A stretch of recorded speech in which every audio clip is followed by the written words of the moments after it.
আসসালামু আলাইকুম। আমি আপনাদের আজকে পরিচয় করাবো একটা নতুন ডিভাইস যেটার মাধ্যমে আপনারা কারেন্ট ভোল্টেজ অ্যাম্পিয়ার অনেক কিছু পরিমাপ করতে পারবেন, বা আপনার মোবাইল কত ওয়াটে চার্জ হয়, বা আপনার পাওয়ার ব্যাংক কত ওয়াটে ডিসচার্জ হয়, বা আপনার একটা ব্যাটারির কত এম্পিয়ার কত মিলি এম্পিয়ার আছে, বা সকল ক্ষেত্রে ক্যাপাসিটিও দেখতে পারবেন, প্লাস লোড কত ওয়াটে লোড চার্জ নিচ্ছে, আউটপুট ডিসচার্জ আছে, সব কিছু এটার মাধ্যমে দেখতে পারবেন। আমি এটা কেটেছি একটা অনলাইন আলি এক্সপ্রেস অ্যাপস থেকে। আপনারা চাইলে ওখান থেকে অর্ডার করতে পারেন, হয়তো আপনার বাংলাদেশে দারাজেও পেয়ে যাবেন। জায়গা ভেদে দামটা একটু কম বেশি। যাক, এটা এখন পরীক্ষা করা যাক। এটা দেওয়া আছে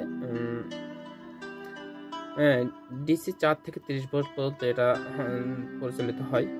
কারেন্ট সর্বোচ্চ 0 থেকে 12 এম্পিয়ার পর্যন্ত লোড নিতে পারবে। এটা মডেল দেওয়া আছে UTO 2C।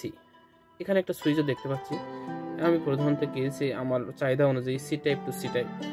আপনারাও কিনতে পারেন বিভিন্ন টাইপের, আপনাদের চাহিদা অনুযায়ী বিভিন্ন ধরনের হয়ে থাকে। এটা আপনাদের চাহিদা অনুযায়ী অনলাইনে অর্ডার দিতে পারেন। এখন যাক, এটা পরীক্ষা করে দেখবো। আমরা পরীক্ষা করব একটা পাওয়ার ব্যাংকের মাধ্যমে। আমরা এখানে একটা USB কেবল ইউজ করছি। এটা এখন পাওয়ার ব্যাংকে ঢুকালাম।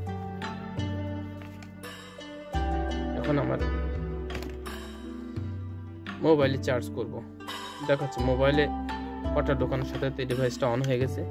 এখানে দেখা যাচ্ছে ডিভাইসটা কত ওয়াটে চার্জ হচ্ছে, কত এম্পিয়ার নিচ্ছে, কত ভোল্টেজ চার্জ হচ্ছে, সব কিছু দেখা যাচ্ছে।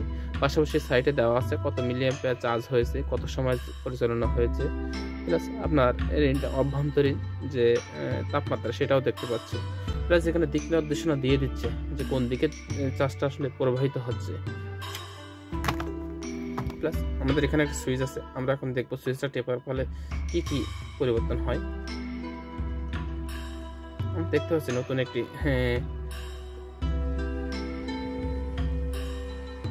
পেজ চলে আসছে। এখানে সর্বোচ্চ ভোল্টেজ, সর্বনিম্ন ভোল্টেজ সবকিছু দেওয়া আছে। সাধারণত এই সিস্টেমের মাধ্যমে আমরা অন্য কাজও করতে পারি। এটা টিপে ধরে রাখলে আমরা এটা রিসেট হয়ে যাবে। এক মুহূর্তে রিসেট হয়ে গেছে। এখন দেখা যাচ্ছে সবকিছু 0 থেকে আবার শুরু হচ্ছে। শুধুমাত্র সময়টা পরিবর্তন হবে না, বা কত ওয়াটে চার্জ হচ্ছে এটা আগের মতোই থাকবে। এইভাবে আপনারা যদি আপনাদের পছন্দ হয়, বা আপনাদের যদি মনে করেন আপনাদের প্রয়োজনীয় জিনিসটা হলে অনলাইনে অর্ডার করতে পারেন।